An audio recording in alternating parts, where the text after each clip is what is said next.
What the hell am I gonna do while I'm here to make money?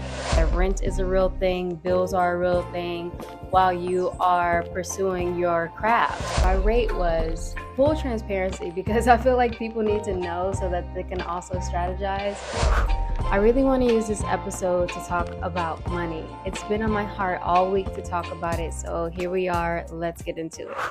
I feel like the biggest barrier to entry for a lot of people to follow their dreams or go after what they want or change their life in a way is money. Money is the biggest excuse. I don't have enough money. I won't make enough money.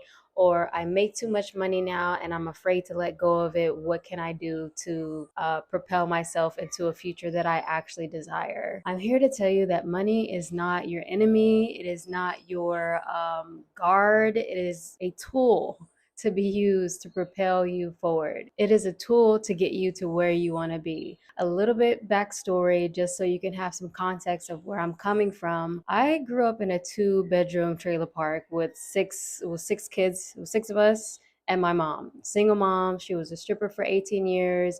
Not that that's not a noble profession, but it wasn't enough to sustain a single mom with 6 kids. Anywho, big dramatic shifts happened, like the whole family split apart and we all ended up like going our separate ways.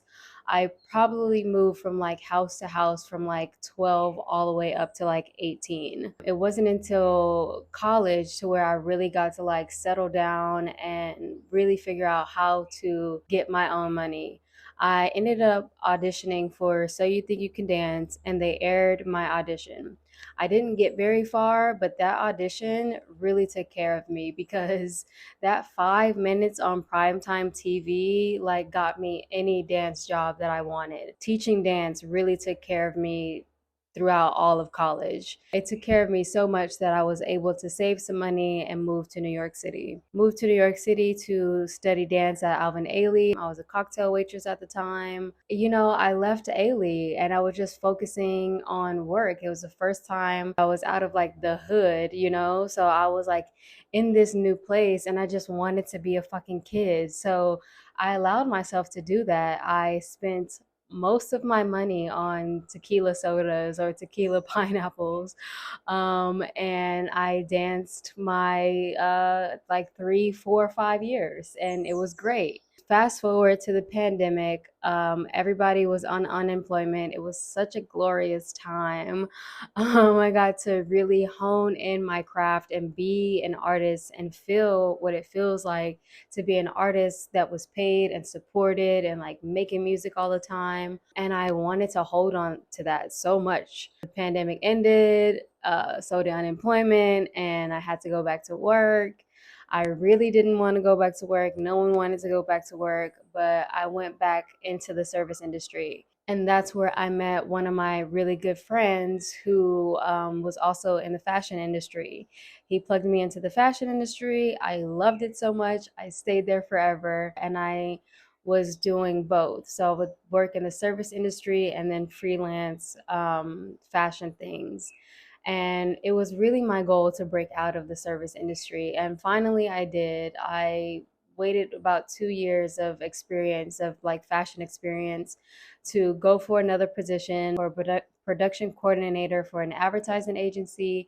I landed that job, was so proud of myself. It was great for a time, but what I didn't realize about jobs like that is like the play on hierarchy and the office politics. Like I did it for a second, but it was very catty and like I was a shining fucking star and the producer was just didn't want to see me shine. So it was just combative and whatever. I got laid off. So I went to Puerto Rico for 2 weeks, and during those 2 weeks I got to really reassess what the fuck am I doing?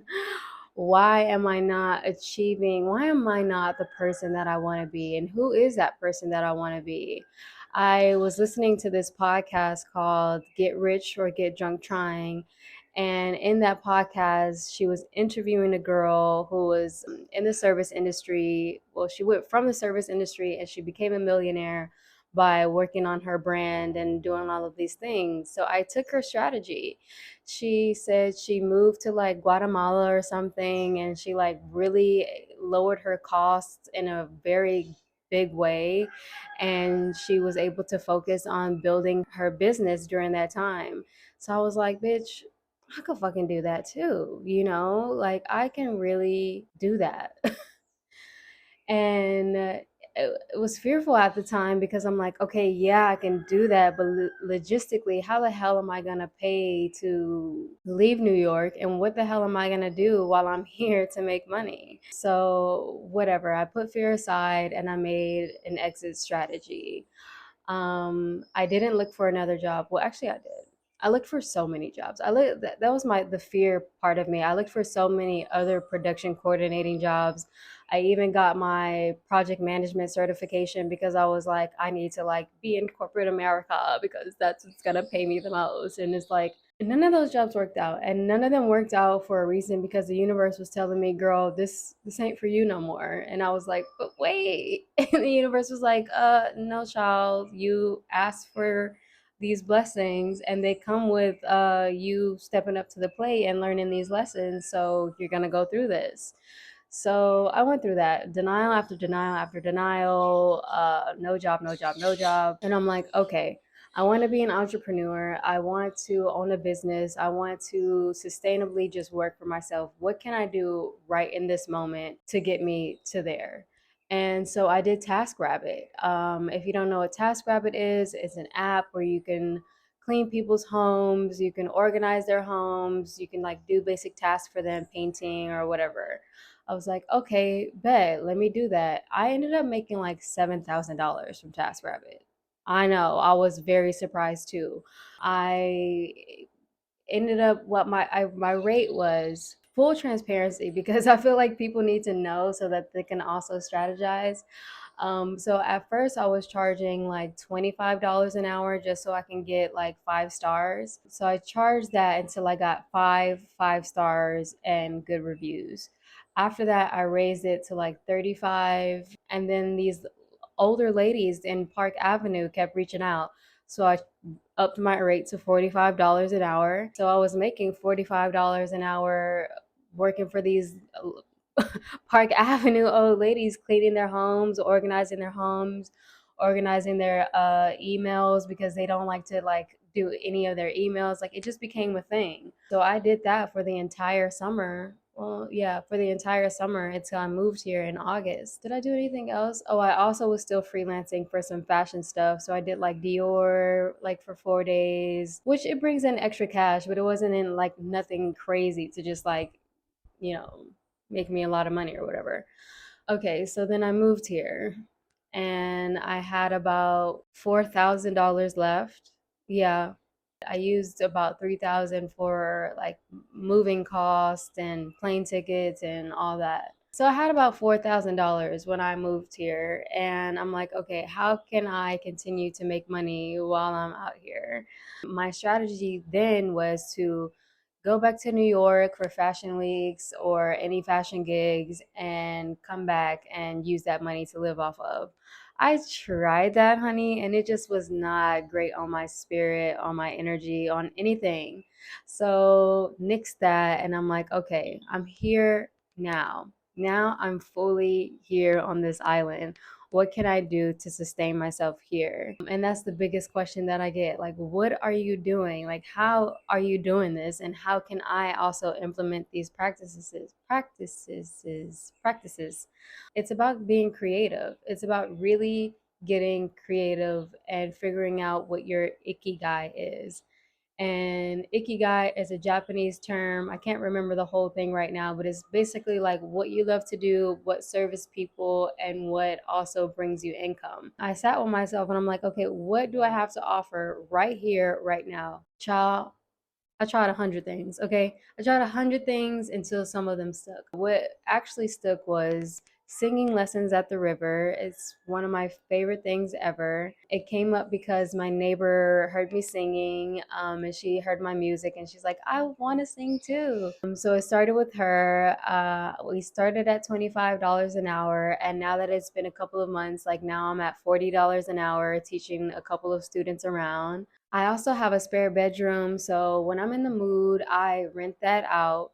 Or sometimes, if the price is right, honey, I'll rent out the whole house, and stay at my partner's house for a little bit. And that's been really great because the first of the month, I'm always getting paid. Instead of paying rent, rent is paying me. And that's what I like to hear. Another thing that I do is my partner's dad owns a couple of Airbnbs in the area and has seen me do content like all the time. So he contracted me to do his social media for his Airbnbs. And now that we got a little bit of traction, I'm going to reach out to other Airbnbs and see if they need help with their social media. So I'm just like doing things that I like, doing things that pay me, and something that's very easy to do, like renting a room, and that brings me some income so that I can really do what I came here to do, and that's focus on my art completely. So if you're in a space where you're trying to get to your dream life, or you're trying to get to the next version of yourself,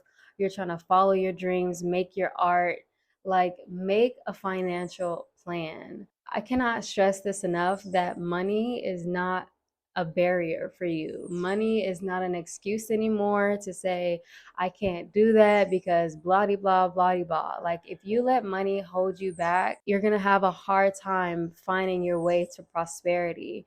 But if you let money help you, you can get your way into prosperity. I am feeling so confident in myself because I've been able to generate money without being in corporate America. Like that's what was holding me back the most is all of those years. I was like, how am I going to pay for it? How am I going to pay for studio time and recording sessions and all that? And now that's not an issue. Now I'm like, it's about you now. Now I get to not think about the money shit and I get to just dive into what I really love to do, and that's creating. And don't get me wrong, honey, I love me some money. Okay? So we are working towards prosperity every single day by aligning. And once you align with the things that you like to do, and money brings you back, and it's a continuous cycle. Let me break that down if that's not making sense. So if you're working at a job that you hate, that you despise, or you're doing something every single day that you do not enjoy, you're bringing in money with that same energy. So you have to shift yourself into your ikigai, into your aligned purpose that brings you money, something that brings you joy. I love doing social media. I love hosting at my house. I love to spoil people and just like take care of them. I love to teach singing lessons and watch people like really step into their power and open up their throat chakra. Like I love those things, and money is coming in that way. So it's coming with that good energy, that beautiful energy, that prosperous energy, and that joy. Like you gotta find your way to make money with joy, and more money will come. Like I am making more money than I thought that I would be, and I still have big money goals like pay to exist. Come on, get your shirt. I'm working diligently on my Kano collection on my YouTube, on my TikTok. Oh, I also just got accepted to the TikTok Shop for Creators program. So I'm about to start selling on TikTok too. Like, let's go, like do the things that you want to do. If you need any help strategizing your money game plan to get you from point A all the way to point Z, call me. Okay, I'm serious. You can book a call with me. Click the link below and you can book a call with me, and we can figure out how to make money in the meantime while you are following your dreams and chasing all of those things. Like I really understand that rent is a real thing, bills are a real thing while you are pursuing your craft, but we cannot use it as an excuse anymore. Okay, so give me a call. I'm so serious. I have free consultation calls available if you really are serious about your journey and what you need. So allow me to help you, because I really feel that people should be able to live their life the way that they want to and be able to sustain themselves with great income. Like, that shouldn't be a thing, but that's another conversation for later. Anyway, subscribe, like, comment, share to a friend or family member or anyone who you think needs to hear this. I love you. Stay up, and I'll see y'all next week. Okay, bye.